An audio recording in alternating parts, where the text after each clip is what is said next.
part of our funding comes through the Premier League charitable funds and the EFL and the community. So both of the leagues have got their own charitable arm, and they will support us within funding some of their sort of national programs. But the majority of our funding has to come through the same as it would do for any other charity. Self-generated grant funding, and sort of local businesses and supporters, really. Which again, if you think to the likes of Willowood, and again, it's a big hospice we work with, but they're only funded 25%, I think it is, from local government. Yeah. The majority's got to be made up, and that's, you're talking 5-6 million a year. It's massive. It's quite a bit of a national problem, that, in terms of the hospices and everything. Yeah, well, I mean, I think just in general, funding's hard, right? It's hard. It's trying to get people to donate, trying to get people to get involved. I mean, but particularly, I think understanding that there's so many charities bidding for this government money, like I wouldn't want to be the person that made that choice as a government, a government official, and I can imagine it's really hard to go through all these tenders and stuff like that. So a lot of our funding comes from probably more local or regional funding. There are national funders that will get, such as like lottery and things like that, but a lot of it is sort of like local funding, or it might be Greater Manchester funding that we'll get as well, really. But yeah, one of the challenges recently, and I think this will be the same for all charities, is obviously when you're doing fundraising events and things like that, and we're getting people that might be taking part in a 10K run or a marathon, or might be doing whatever it might be, some form of challenges. The pressures of them asking people for donations, obviously last sort of 3-4 years, people are struggling with a bit more, or a bit less disposable income, should I say. So we've definitely felt that, is that people are, not that they're unwilling to, but I think it's people are just struggling more in terms of, and we've seen that sort of draw back a little bit in terms of what individuals can raise, which is completely understandable, really. What about corporate sponsorships? What's that been like for you, and how's that kind of impacted things? And so it's something quite new to us. We've probably done that for the last sort of 3 or 4 years or so. Locally, there's a lot of local businesses that are very supportive of us, whether it's sort of like through in-kind support or cash donations. So from that sense, we're quite fortunate. I think, again, this is the benefit of the football club and being related to it. So a lot of local businesses support the football club. They will also want to find out more about what we do and how they can support the club's charity as well. So from that sense, we're fortunate. People have already got that affiliation to us through the club. No, I mean, I think that's because from my side, like looking at it, I'd like, again, it's a misconception that you said before. It's just like I'd look at it and go, oh, they're a football club, they're part of the football club. They've probably got loads of money. They don't really need that much help with funding compared. Whereas really, that's not the case, is it? Yeah. No, and the club are really good in terms of giving us a platform to talk about our work. So, for example, when they have their business club, we often have a spot on to speak about the work we're doing and engage with local businesses and everything like that. So that's really where the club are supportive in terms of elevating who we are and what we do and how to get involved and how to support us, really. It sounds like the way that you've kind of described it, and you've mentioned a couple of things like, this new strategy, and like, we've only been doing this in the last 3 to 4 years. Like, it sounds like if you think about it as not necessarily as a business, but I suppose but as a business, you're adapting kind of as you're moving. So like, what have been some of the challenges in that, and kind of, and I suppose what was the reason for making those changes? I think when the football club came out of the Premier League, a lot of funding you get from the Premier League is linked to what league you're in. So once you drop out Premier League, you get less funding. So we were conscious, which is out of your control. Charity. Which we were conscious of being too reliant on that money we were getting in from it. So we were conscious we had to diversify our income, basically, and not be solely reliant or heavily reliant on 1 or 2 funders. So it was looking at different ways of how we can do that. So different grant funders, different fundraising events, or businesses supporting us and things like that, really. So that was the main drive behind sort of doing it, is really just diversifying it. I think not just in charitable world, but if as a business or anything, if you're solely reliant on one contract or one piece of work, then if that stops, it's not really a sustainable model, really. Yeah. So yeah. So if you could go back, obviously you've been there 12 years, and you could turn around and give yourself or the charity advice from something that you know now, what would one piece of advice that you That's give a good question, that, Jason. That's a good question. That's a tough question as well.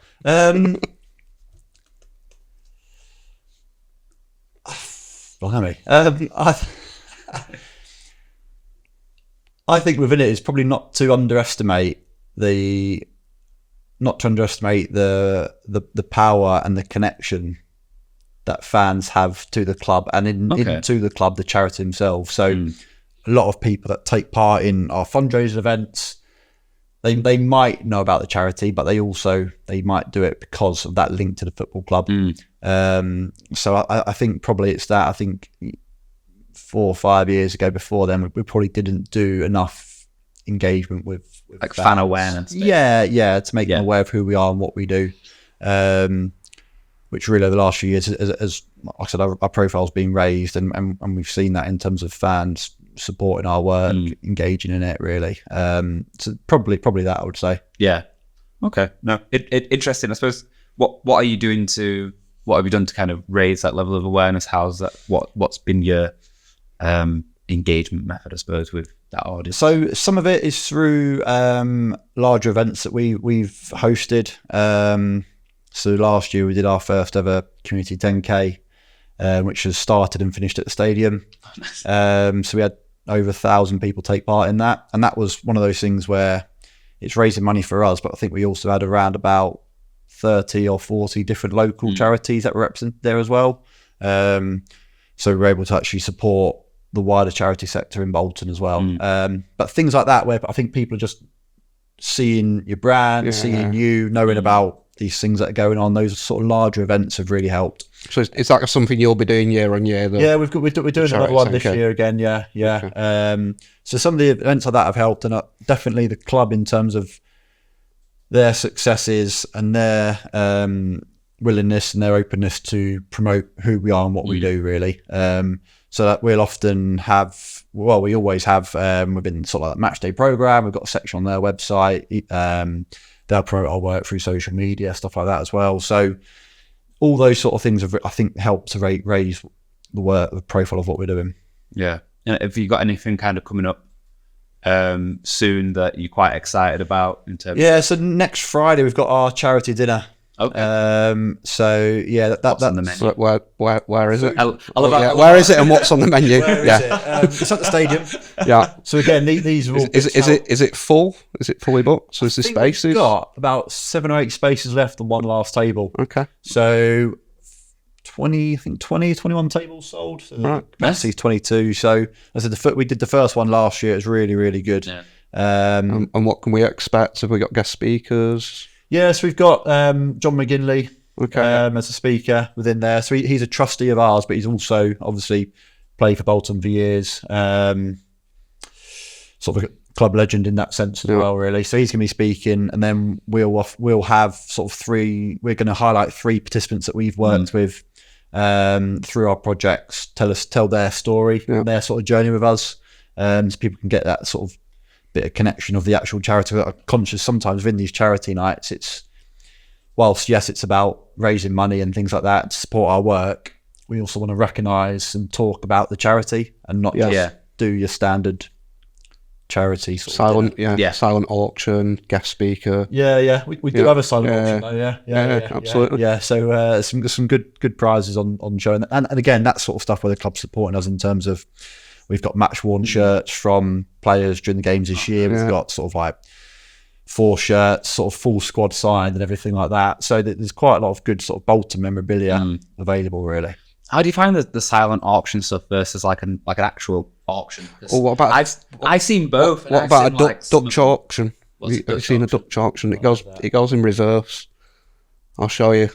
Okay. You're going to get me to explain it, and I'm going to. So it's to do with it's to do with daffodils back in the 1800s, and you start at the low end and then work it. Sorry, you work at the high end and then work it back. Oh, right. What? Just it's a thing. Okay. I'll show it you.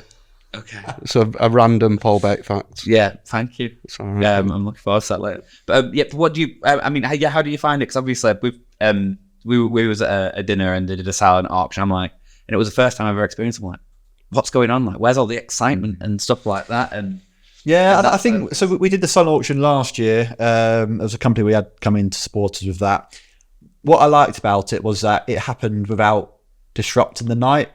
That's Right, what, yeah. So that it's it was just happening throughout the night. So people could go. There was lots of items that were on displays. Obviously, a booklet with a load of stuff that was on offer as well, and people could just go at their leisure in terms of to sort of like put their bids on. They would have members of staff going around, reminding people that like sort of when it's closing and things like that. But I think it was good in the sense of it happened almost in stealth in a way. Like you didn't know it was happening really. you feel like more people got involved because of that as Yeah, well? and again, I think it's the key messaging of sort of like what we wanted the night to be was to really raise awareness of the charity and the work we're doing. So I think if we had a full sort of like auction, as it were, that would take up a lot of time away from potentially I was then unable to tell a story of individuals that have worked with us and sort of like recognising their achievements and stuff like that. So I think that was really the benefit from it, was the fact that it happened throughout the night without people knowing it was happening. Okay. Yeah.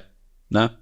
Now I understand the benefit of it. I think maybe I'm just a sucker for the excitement of a loud, rowdy environment, which makes a lot of sense, really. Let's not unpack those issues. But yeah. So, how can people book on or find it? Like, what's the best way to do that? Best way through our website. There's a booking page on there, really. So like I said, it's next Friday, 25th. It's at the stadium. Yeah, so quite simple. Yeah, in terms of other events coming up in the... Yeah, so fundraising events, we've got a sleep out pitch side. Okay. So is that as it sounds? Then it's you camp out on the pitch. Is that in the stands? In the Right, stands. stands. Yeah. Is it like the bid for like to help the homeless? Yeah, so we sort of do it to raise funds for ourselves, but then we'll work with local homelessness charities as well, and sort of from there raise funds for those charities as well, really. So we've done that for this year. We are third year, so we've had, I think we had about 120 people take part last year in it. Raised about £35,000, so it was really good. Boxes and sleeping bags. Yeah. So last year, the first year we did it was in March, and thinking can't really do it in January because it might actually be cold. Yeah. But we'll do it in the summer because it's B2E's a bit of March time. It turns out there was a cold snap that week, so it was -6 at about 4 a.m. So it was the first time we did it was bitterly cold. But I think people enjoy it. They enjoy a challenge, and I think it's, again, using the football club and that reach, it's something unique that no one else can really replicate. Quite a lot of clubs will do sleep outs, as it's been a thing for the last sort of 5-6 years, really. Yeah. And it will normally be partnering with homelessness charities to support them as well. Yeah, and I mean, it's the time of year and the weather and how it's changing and stuff like that. You can only feel for people that are, out on the streets and that have nowhere to go. Yeah, and that's it. It's one night of sort of discomfort for people, but then I think part of it is exactly. Yeah. So like it's I do often think about it, and I think especially in and around Manchester with the weather that we get constantly, the rain. I think like daylight today. Yeah, daylight today. Just for reference, it absolutely chucked it down today all day. So the last place anyone would want to be is outside. So if you do have a homeless charity close to your heart, definitely it's something to think about in terms of donating. And I know it's something that I'll be doing getting off the podcast. So I suppose how, other than kind of raising awareness as Red Rock and kind of what we're doing like now from the podcast perspective, what other ways can we help you as a business? I think a lot of it is connecting people.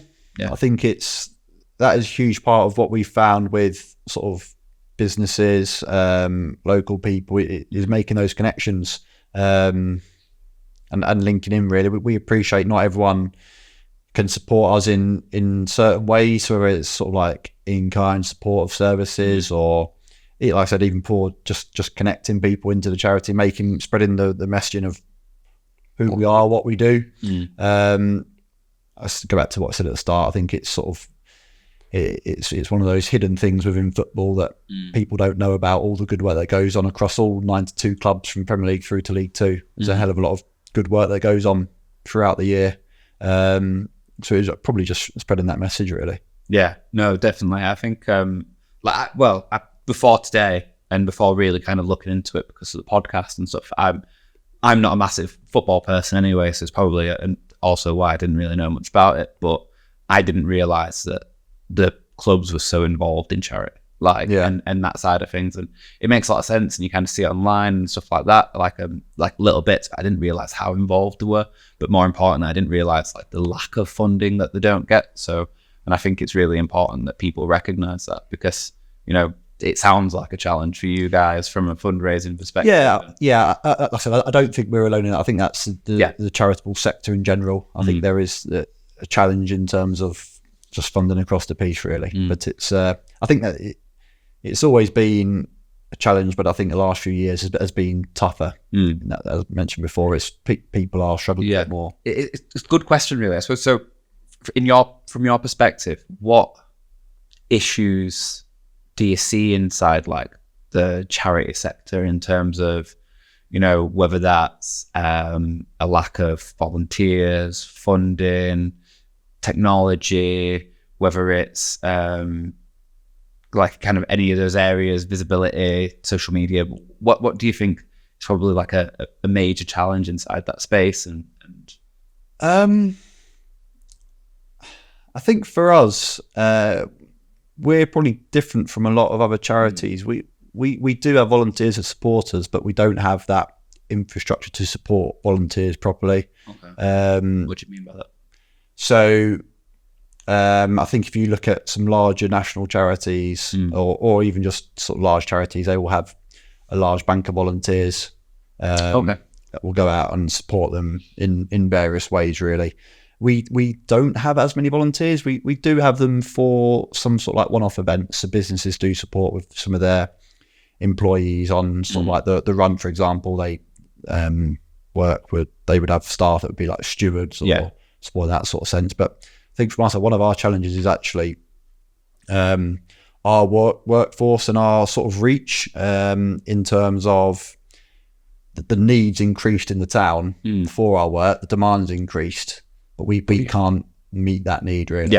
One through fund, but is now what we're looking at now is how can we utilise sort of volunteers better from our, and part of that is on us to be able to do that, to create that. It's an organisational thing in terms of, when I say organisation, not as in the charity organisational, I mean as in putting people in the right places or spreading your resources better, or is it a case of sourcing more resources? Or is it just a lack of resource and volunteers? And unfortunately, I said over the last few years, demand, this isn't just something for ourselves, I think just charity sector in general, demand has increased for our work. So more people struggle with mental health, more people are accessing services around sort of like benefits, people that have struggled with cost of living for the first time that might be sort of in a your standard household.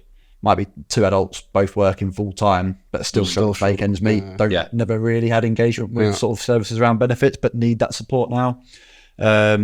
So there's been a marked increase in demand, I think, and that's not a Bolton thing. I think that's a nationwide thing. Okay. Really interesting, because I think it's one of those things where we spend a lot of time speaking to charities, and we've heard the same things, haven't we? In terms of there is an increase in demand, like it's getting increase in demand, lack of resource, lack of funding. Yeah, I think Willowwood mentioned about COVID and how that impacted. It's still impacting just because it changed people's kind of the culture of people and the way people engaged. So they're still picking the pieces up from that. So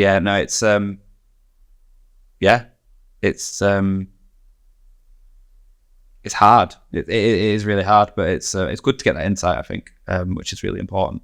So, I mean, you mentioned obviously your event that's coming up. hopefully this will be released before the 30th of October so that I can talk about the Keeping People Connected networking event on the 30th of October. Don't know which cameras to look at there for the plug. Yes, so I'd like to invite you as well if you'd like to join us at Willowood Hospice. So we've got an event. The idea is that this is going to become something which is more regular. So yeah, I did a post on LinkedIn recently to kind of explain, and I don't know whether or not this is something that we're going to do, but the idea is that we're doing this one. We've had us rebrand as we're now in as nice, shiny new branding, and it's a bit of a brand launch party. But where Willowood Hospice are hosting it, so it's a free event to go. But what we're doing is we're turning around and saying there's going to be food there, drinks there. There's going to be the mechanism for people to speak and talk kind of about what's going on. But we're saying we want people to do a donation of what you think this event's worth at the end, instead of paying for tickets and stuff like that. And all that money goes to the charity. The idea is that we continue to do this and we'll make it a bit of a community networking event where every time we move to a different charity and we turn around and go, okay, this time it's, let's say, Bolton Wanderers in the community. We host it at your place or we find somewhere to host it together. We help get the people, we'll help organize it, we'll help run the event, and then we give out speaking spaces for people so that like corporate sponsors can then sponsor that space and maybe have a bit of time talking during the event and stuff like that. But really it's a networking event with a bit of speaking, a bit of a mechanism for you guys to talk about what you do, and a bit of a fundraising thing. Yeah, no, sounds great. Yeah, I mean, that's the idea behind it. It's kind of started off as we've done the rebrand, let's do this and raise some money for charity. I think it's grown a bit, hasn't it? Yeah, monthly in different areas. So would that be something that is useful, do you think? I think so, yeah. So as I said before, anything in terms of sort of connecting people is sort of good for us, and that's part of what we're trying to do more of, is to reach out and to speak to local businesses, other charities, and how we can all support each other, really. Well, come join us on the 30th. Yourself, obviously, feel free to invite some people along, and we'll get the guys from Title Pro over as well. Got a thumbs up there, so that's good enough. See, already ticking my quota for invites. Paul, what have you done today? None today, Jason. Well, look, I think on that note, I mean, we've pretty much come to the end, to be honest. Is there any questions, Paul, that you've got? No, I think it's all good. Appreciate you coming on. Yeah, look, thank you very much. It's been an absolute pleasure. Yeah, no, thanks for the invite. Yeah, it's your time. I suppose, is there any messages from yourself that you want to give to kind of the audience, or anything in particular that you feel like you might not mention that you want to kind of bring up? Any other events or anything? No, I just think really just have a look at what we do, website, our socials, and just if there's something that sort of piques your interest or you want to know more about, just get in touch with us, really. Yeah. What's the best way to do that? The best way is probably through our website, really. Yeah. What's the website? It's bwitc.org.uk. There we go. We'll put a link in the description for you. Yeah, if you just search Bolton Wanderers community, it'll just should be top of the search returns. Yeah. No, defo. And do you want people to connect with you on any other methods like LinkedIn? Yeah. I'm on LinkedIn. Yeah, so trying to use it a bit more. I'm still not the greatest at it, but yeah. On LinkedIn, on there. Yeah. So yeah. Cool. No, good. Well, look, and thank you, obviously, everyone, for listening, watching, whatever mechanism it is that you have viewed said podcast. Sorry that I'm not Manny, but it's back next episode. He's back next episode, episode 9, and no doubt he'll want to do episode 10 as well. I think maybe like a confetti cannon, possibly, something like that. Make an absolute mess here and then leave Nikolai to clean up.